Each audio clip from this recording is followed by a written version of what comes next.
여러분, 우리는 지금 전례 없는 위기의 시기에 살고 있습니다. 경제적인 불안과 정신적인 혼란이 가득한 세상에서 우리는 과연 어떻게 살아남을 수 있을까요? 모든 것이 무너질 듯한 지금 우리는 어떤 선택을 해야 할까요? 오늘 다룰 주제는 바로 모세의 코드입니다. 이것은 단순한 자기개발서의 내용이 아니라 우리 무의식 깊숙이 자리 잡고 있는 생각들이 우리를 어떻게 위기로 몰아넣는지, 그리고 그로부터 벗어나는 방법에 대한 중요한 깨달음을 제공합니다. 이 영상을 보면 여러분은 우리가 처한 현실과 그로부터 탈출할 수 있는 방법에 대해서 깊이 고민하게 될 것입니다. 우리는 과연 이 위기에서 살아남을 수 있을까요? 아니면 무의식의 덫에 걸려 끝없이 추락하는 걸까요? 이제 그 답을 찾아가 보겠습니다. 오늘은 모세의 코드를 통해서 의식과 무의식의 영역을 탐구해 보겠습니다. 모세의 코드는 시크릿의 선행 단계로 그 핵심 원리를 이해하지 못하면 큰 부작용을 초래합니다. 따라서 이를 정확히 이해하고 무의식의 영역에 대해서 더 깊이 알아보는 것이 중요합니다. 많은 사람들이 기다림이라는 개념에 빠져 있습니다. 우리는 종종 무언가가 저절로 해결되길 바라는 마음으로 기다리기만 합니다.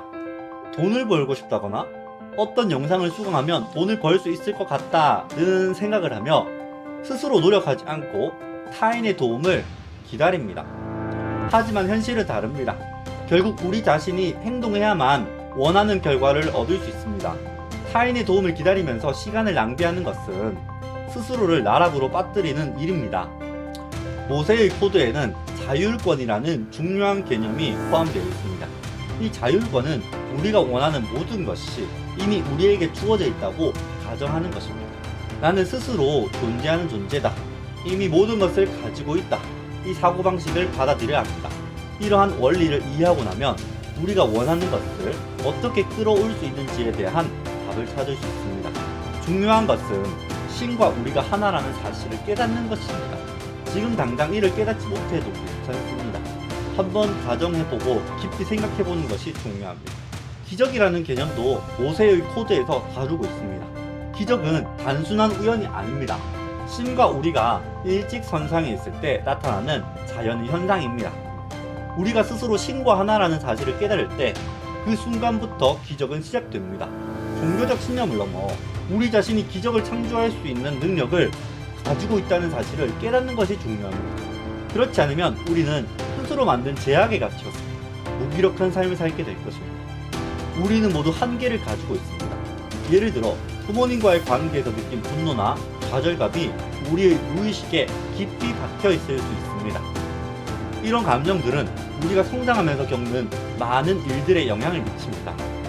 그러나 이러한 감정의 근원을 이해하고 해소하는 것이 중요합니다. 이 감정은 의미가 없다. 나는 스스로 존재하는 존재이며 타인에게 영향을 받을 존재가 아니다. 라는 문장을 외쳐보세요. 이 단순한 인식만으로도 우리의 무의식이 변화하기 시작합니다. 우리가 필요한 것은 더 이상 구할 필요가 없습니다. 이미 우리 안에 모든 것이 존재하고 있기 때문입니다. 이 사실을 깨닫는 것은 매우 중요합니다. 신이 있다면 우리가 원하는 모든 것이 자동으로 끌려오게끔 만들어 놨을 것입니다.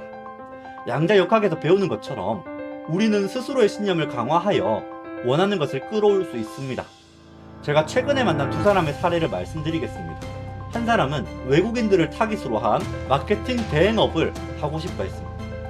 다른 한 사람은 화장품 분야의 마케팅을 하고 있었습니다.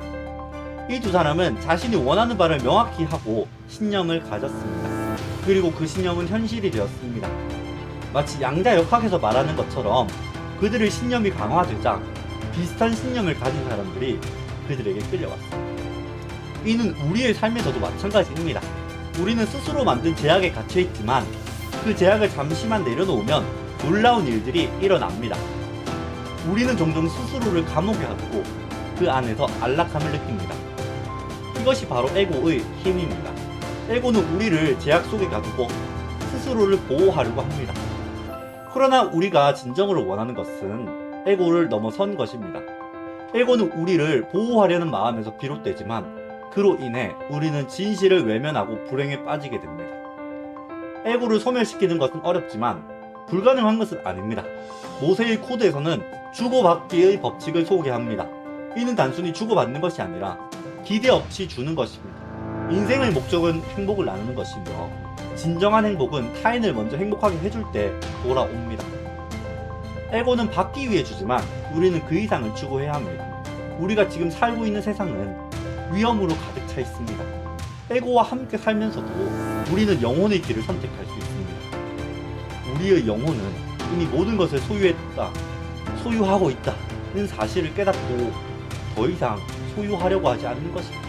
왜냐하면 진정한 풍요는 이미 채워졌다고 믿는 것에서 시작되기 때문이죠. 타인을 위해 존재한다는 것은 매우 중요한 의미를 갖습니다. 상대방을 내 마음속 깊이 받아들이고 그들을 위한 존재가 되는 것.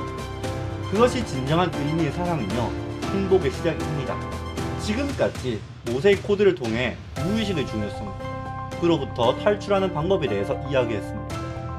이제 우리는 선택의 갈림길에 서 있습니다. 에고의 길을 선택할 것인가? 아니면 영혼의 길을 선택할 것인가? 에고는 우리를 보호하려 하지만 결국 우리를 파멸로 이끌 것입니다. 무의식을 개선하지 않으면 우리의 모든 기반은 무너질 것이고 이제는 미래가 없습니다. 각자 도생해야 할 시점이 다가오고 있습니다. 부자들만이 알고 있는 비밀을 따라가야만 이 경제 대장에서 살아남을 수 있습니다. 여러분은 이제 어떻게 할 것입니까? 무의식을 개선하고 진정한 풍요를 찾아 나갈 것인가? 아니면 에고에 속아 계속해서 고통 속에 머물 것인가? 선택은 여러분의 몫입니다. 이제 그 선택의 순간이 다가왔습니다. 이상 최 대표였습니다.